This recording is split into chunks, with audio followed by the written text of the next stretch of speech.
So in this analysis, we are looking at the t-test for independent groups, also called t-test for unrelated samples.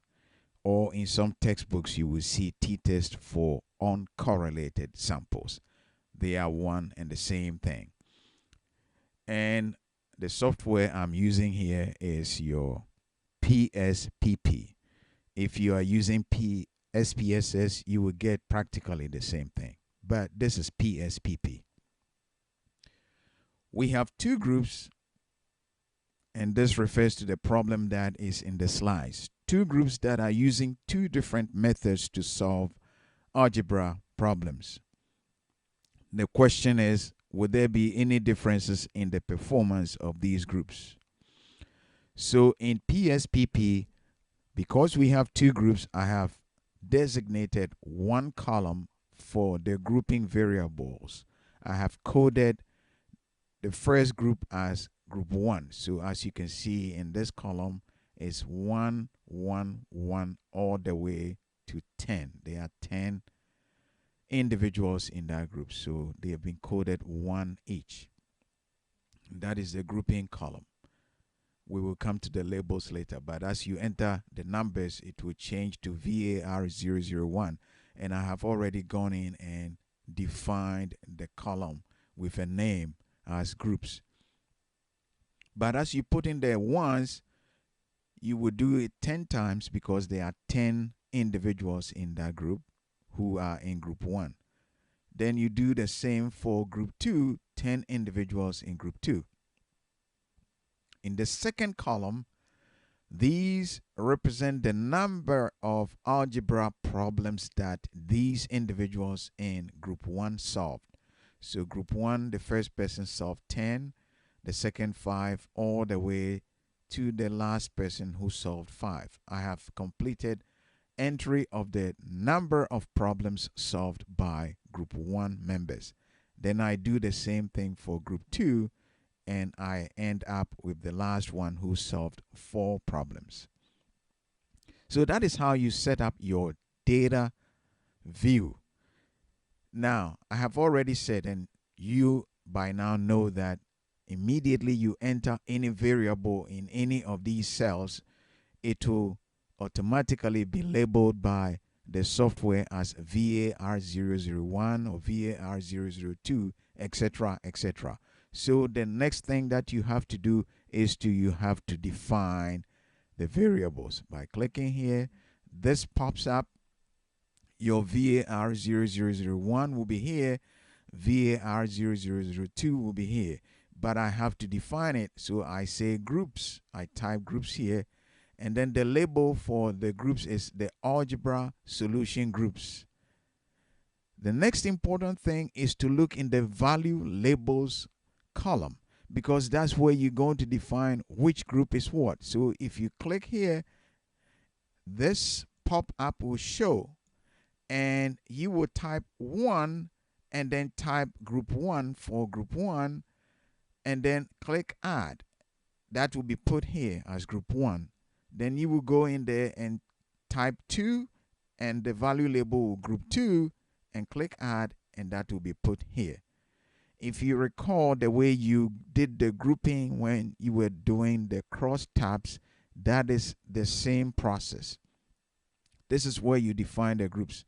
So again, you type 1 in this top space here and define it as group 1, click add, and then it will be put here.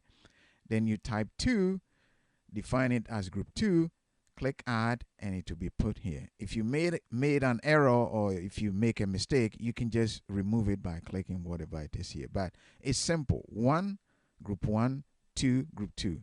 That's the way you set it up. You click OK. And the next important thing that you have to look for is this column labeled measure, because that's what is required for you to be able to analyze the data. You have to tell PSPP what is the variable group that you have put in here. And if you just look at the problem, you define some as belonging to group 1 and some as belonging to group 2. So that is your grouping variable. And grouping variable, going back to our measures, if you belong to one group or the other group, you are talking about nominal variables. So you select nominal as the measure here. Then in the second column, that's where you're going to talk about the variables that will define how many problems these individuals in the groups solve. And that is the solution. So I type solution. My label is number of problems solved. I don't need to worry about value labels because it's not a grouping variable, but I need to worry about the measure. And the measure here is a scale variable. So I select scale. Now, when I've done this, I have already set up my data view and all the data for analysis. So I go to the analysis part, I click analyze, and I select compare means because that's what I'm doing. I'm comparing the means of the groups. And which type is the independent samples t-test? So that's what I'm going to select. And when you select that, the variables that you have entered here will pop up on the left side here. You have to tell PSPP which is what. Now, I know that of the two, what I'm testing, my test variable is I'm looking at whether there's any difference between the number of algebra problems solved by the groups. So my test variable is always going to be the scale variable, in this case, the number of problems solved. So I select that and put that under the test variable column. And then I'm left with the other variable, which is the nominal variable. It's the same as the grouping variable. So I highlight that and I move that under the grouping variable. It's the groups. But I need to do one more thing to tell PSPP what the groups are. So I go to define groups. I click that and this pops up. So when this pops up, I have to tell PSPP that group 1 was coded 1 and group 2 was coded 2. I click continue and now I am set up to run my analysis. So all I have to do is click OK and the analysis is run. So now I can go and look at my output. Again, to remind you, you will not see it pop up here, but if you go under Windows and output, you will see what you have run, the analysis you have run. And I'm going to show you what my analysis is and how I interpret it. So when you get to your output, you are going to look for where it says equal variance assumed. By the way, you can check the descriptive statistics and see that group 1, there were 10 individuals in group 1 and group 2 there were 10. The mean scores for group 1 was 6.4. It's the same as we saw in the slides. The mean score for group 2 was 3.7. So all this analysis is to determine, are there statistically significant differences between this and that? That's what I'm doing.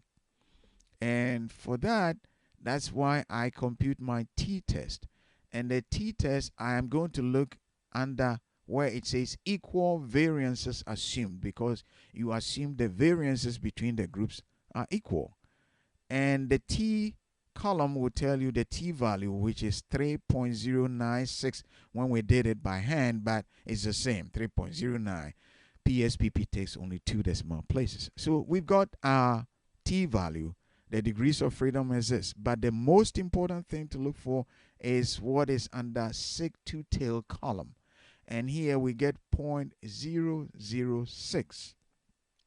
Now, as usual, to determine whether this t-test is statistically significant is to compare this 0.006 to your conventional alpha level of 0.05.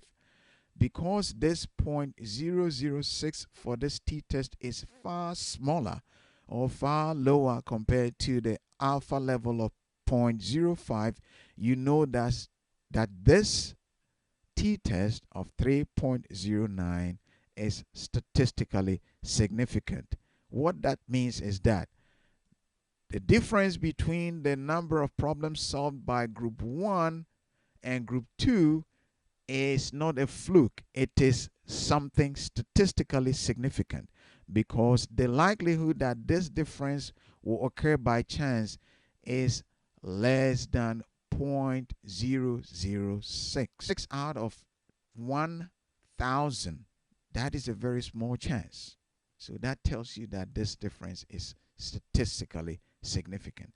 And that's how you interpret your outcome. I hope this is very clear.